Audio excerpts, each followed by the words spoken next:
What's up, guys? Good afternoon. So, good afternoon to all of you. Welcome to Study Mission. I hope to all of well. I am Sudhir. So, today I discuss part 2, class 9 NCERT book science chapter matters in our surrounding. ठीक है? तो you know that कि पिछले class में हम लोग matters in our surrounding का part 1 देखे थे, डिस्कस किए थे बहुत अच्छे तरीके से, और आप लोगों ने उसको बहुत सारा प्यार भी दिया, तो उसके लिए थैंक यू। इसलिए हमको जल्दी ही इसको पार्ट 2 को लाना पड़ा, क्योंकि आप लोग ज़्यादा इंतज़ार नहीं कर सकते हैं, आई नो दैट। तो आइए चलते हैं, और आप लोगों का एग्ज़ाम भी सही चल रहा होगा, आई होप की। सो आप लोग जितना हो सके उतना वीडियो को शेयर करिए, लाइक करिए, सब्सक्राइब करिए अगर आप सब्सक्राइब नहीं किए हैं, और बेल आइकन के साथ करिए ताकि आपको नोटिफिकेशन मिल सके। सो स्टूडेंट के साथ शेयर करते रहिए। आइए आज हम पार्ट 2 में डिस्कस करेंगे। जैसा कि आप लोग जान रहे हैं कि हम लोग यहाँ से डिस्कस करने वाले थे। पिछले क्लास में हम लोग यहाँ से इस चैप्टर में स्टार्ट करने वाला था, इस टॉपिक से। आइए स्टार्ट करते हैं। इफेक्ट आज जानेंगे, इफेक्ट क्या होता है। जैसा कि हम लोगों ने पिछले लेक्चर में पढ़ा था कि जो हमारा मैटर्स होते हैं उसके अलग अलग से टाइप्स होते हैं, अलग अलग से प्रकार होते हैं, जैसे सॉलिड में, लिक्विड में और गैस में इसको बांटा जाता है। उसका इफेक्ट क्या होता है, प्रेशर कहीं का, तो जो चेंज होता है प्रेशर में, अगर आप जान रहे देख रहे होंगे अपने आसपास के जो पाइप होता है हमारा,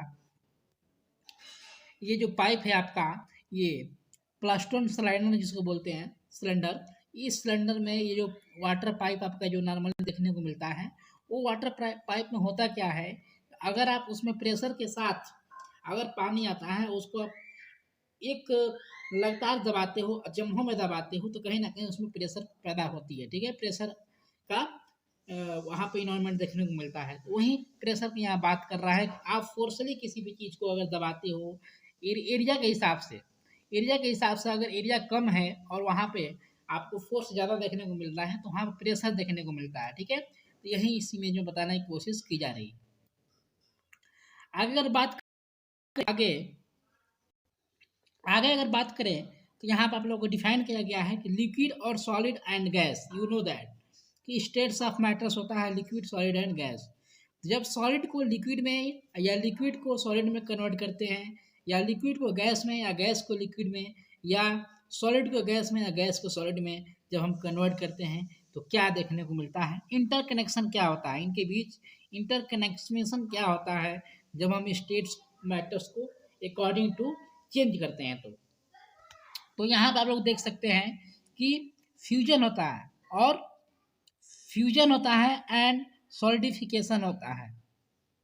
फ्यूजन और सॉलिडिफिकेशन होता है, कब होता है, तो फ्यूजन कब बोलते हैं, जब हम सॉलिड टू लिक्विड की तरफ जाते हैं। जी हाँ, आपको एरो दिखाया गया है यहाँ पे कि सॉरी, जब हम सॉलिड से लिक्विड की तरफ जाते हैं तो उसको फ्यूजन बोलते हैं। जी हाँ, अब इसको नोट करते रहिए ताकि आपको एग्जाम में कोई कंफ्यूजन ना रहे इससे, और इस रिलेटेड कहीं भी क्वेश्चन आपसे पूछा जा सकता है, बार बार पूछा जाता है, तो इसको आप नोट करिए।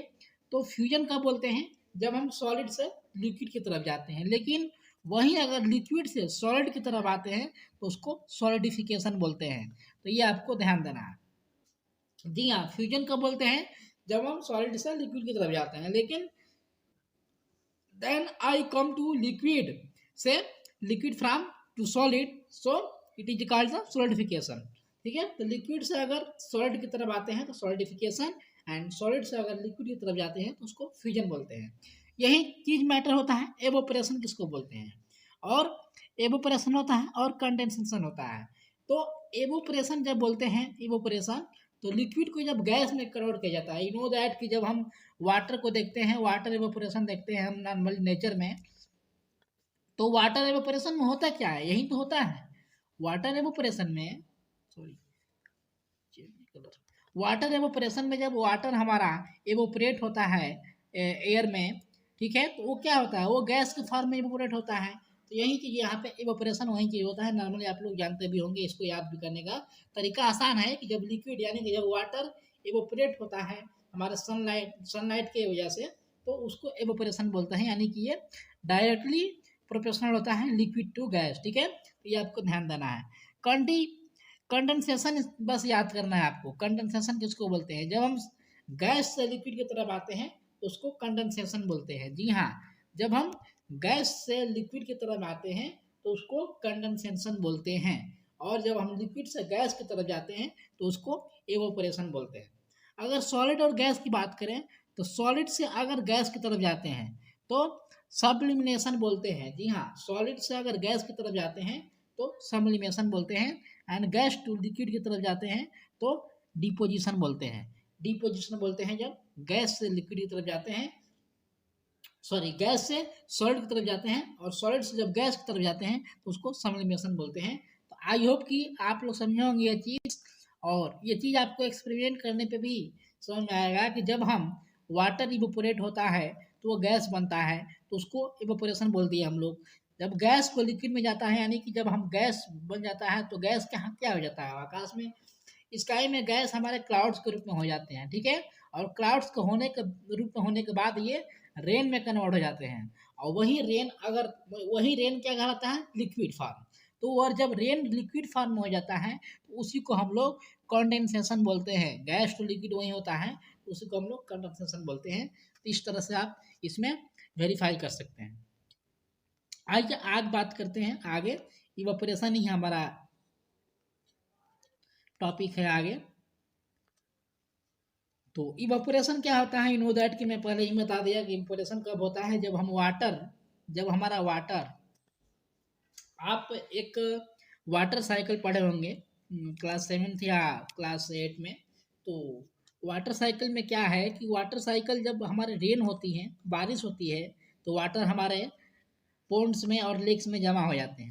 वो वाटर जब हमारा सन दिखाई देता है, सन का लाइट पड़ती है उस वाटर पे, तो वो वाटर हमारा इवोपोरेट होता है। इवोपोरेट का मतलब वो गैस के फॉर्म में हो जाता है, और वो जाकर हमारे आकाश में, स्काई में क्लाउड्स बनता है।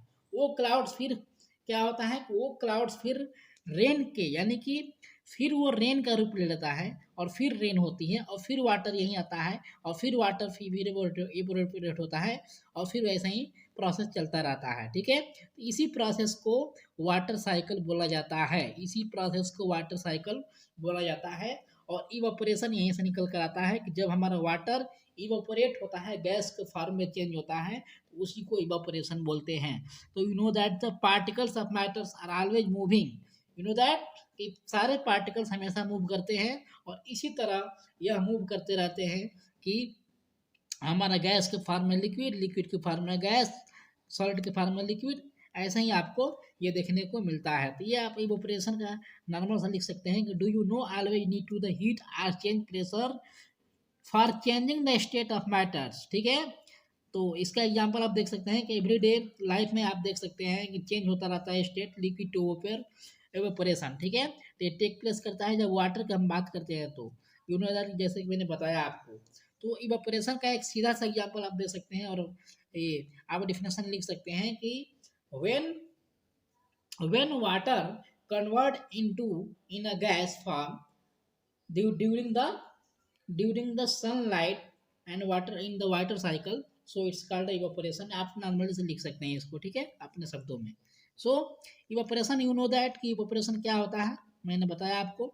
अगर बात करें फैक्टर्स की, इसका जो फैक्टर्स होता है, चेंजिंग फैक्टर्स जो होता है इसका अफेक्टिंग का, तो ये फैक्टर्स आपको देखने को मिलेगा कि जब हम dish and keep in side cupboard at the and a self in your classes, ठीक है। जब क्लास में आप रिकॉर्ड द रूम टेम्परेचर को अगर हम रिकॉर्ड करते हैं, या रिकॉर्ड करते हैं टाइम डेज को, ये सब जो रेन रिकॉर्ड डे रिकॉर्ड करते हैं, ऑब्जर्व करते हैं हम एवरी लाइफ में, एवरी डे लाइफ में हम ऑब्जर्व कर सकते हैं। ये सारा चीज़ क्या होती हैं, ये effect and changing of the state होता है, ठीक है। यू नो दैट आप इसको पढ़ सकते हैं आप डिटेल में, यहाँ पे अगर बुक है आपके पास तो आप नॉर्मली इसको पढ़कर अपने आपको वेरीफाई कर सकते हैं और समझ सकते हैं, ठीक है। ह्यूमिडिटी क्या होता है? ह्यूमिडिटी होता है जब अमाउंट ऑफ वाटर एवोपोरेट करता है, जब अमाउंट ऑफ वाटर एवोपोरेट करता है प्रेजेंट इन एयर में, ठीक है। एयर में जब एवोपोरेट होता है वो वाटर, तो उसको हम लोग ह्यूमिडिटी बोलते हैं, ठीक है। तो ये आप ध्यान रख सकते हैं कि humidity is the amount of water vapour present in air, the air around us cannot hold more than a definite amount of water vapor at the given temperature। ठीक है, तो ये आपको ये ह्यूमिडिटी का यहाँ पे आप लोगों को डेफिनेशन देखने को मिल जाएगा। और ह्यूमिडिटी उसी को बोलते हैं जब हम लार्ज लेवल पे वाटर का जब इवोपरेट होता है तो उसको ह्यूमिडिटी बोलते हैं जब एयर में होता है। ठीक है, how does evaporate cause cooling. ठीक है, यानी कि इवोपरेट के कूलिंग का क्या कारण है, तो आप यहाँ पे देख सकते हैं कि ये पार्टिकल जो होता है लिक्विड, ये ऑब्जर्व एनर्जी करता है surrounding reason, energy lots during evaporation, this dispersion of the energy from the surrounding makes the surrounding cooled. ठीक है, यानी कि हम यहाँ पे एग्जाम्पल देकर हम समझा रहे हैं कि देखिए एक फंडा होता है साइंस का एक फंडा होता है कि जब कोल्ड एयर और हॉट एयर की बात करते हैं तो कोल्ड एयर और हॉट एयर आता कहाँ से, हमारे सराउंडिंग में जब प्रेशर कम होता है कोल्ड एयर का तो वहाँ पे हॉट एयर अपना रीजन ले लेता है, लेकिन जब हम हॉट एयर ज़्यादा होता है तो वहाँ पे जब हॉट एयर ज़्यादा होता है, हॉट एयर हटता है तो वहाँ पे कोल्ड एयर ले लेता है। तो ऐसी कुछ चीज़ें होती है हमारे कोल्ड एयर और हॉट एयर के रीजन में, ये चीज़ आप दिखा सकते हैं।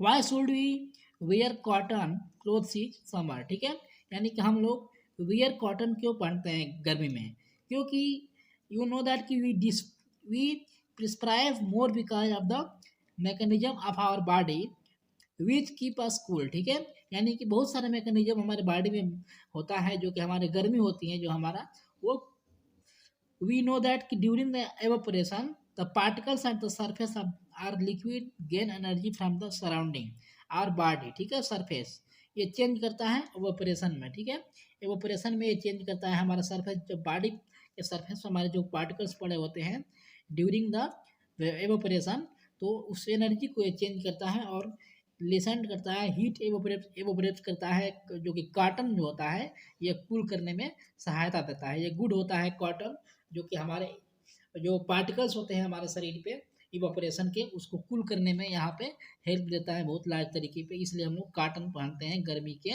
मौसम में। Why do we water droplets on the outer surface of a glass containing ice cold water. जब हम आप लोग देखते होंगे कि वाटर को अगर हम किसी गिलास के अंदर रखें वाटर को, तो ग्लास के सरफेस पर भी वाटर आ जाता है कहीं ना कहीं।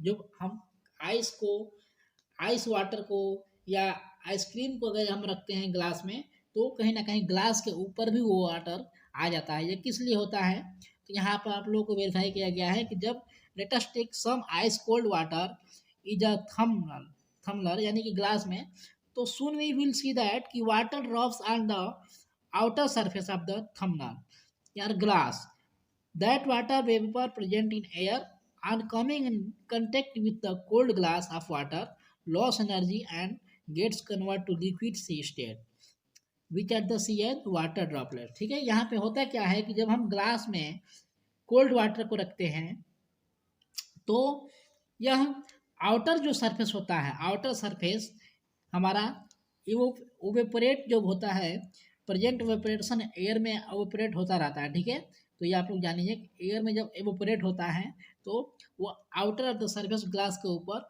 वहाँ पे वो जब इवेपोरेट होता है और नीचे से जब वो कोल्ड पाता है तो कहीं ना कहीं ग्लास के ऊपर ड्रॉप्स के आपको चिन्ह दिखाई देता है, यानी कि ड्रॉप्स ऑफ द वाटर देखने को मिलते हैं। तो ये चीज़ यहाँ पे बताने की कोशिश की जा रही है। सो ये रहा आपका क्वेश्चन आंसर। तो क्वेश्चन आंसर को भी अगर आप लोग बोलेंगे तब लोग डिस्कस करेंगे इसको बाद में।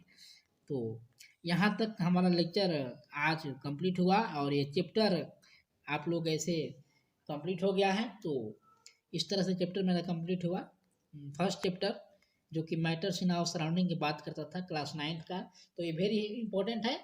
तो प्लीज़ शेयर करिए, लाइक करिए, सब्सक्राइब करिए अगर हमारे चैनल को सब्सक्राइब नहीं किए अभी तक तो और दोस्तों के साथ शेयर करते रहिए और पढ़ाई पे फोकस और स्टडी। ठीक है, और भी पेपर चल रहा है तो पेपर्स का भी ध्यान दीजिएगा। So thank you for listening. जय Hind. we could just fade away into each other's lives. And we could just fade away until we're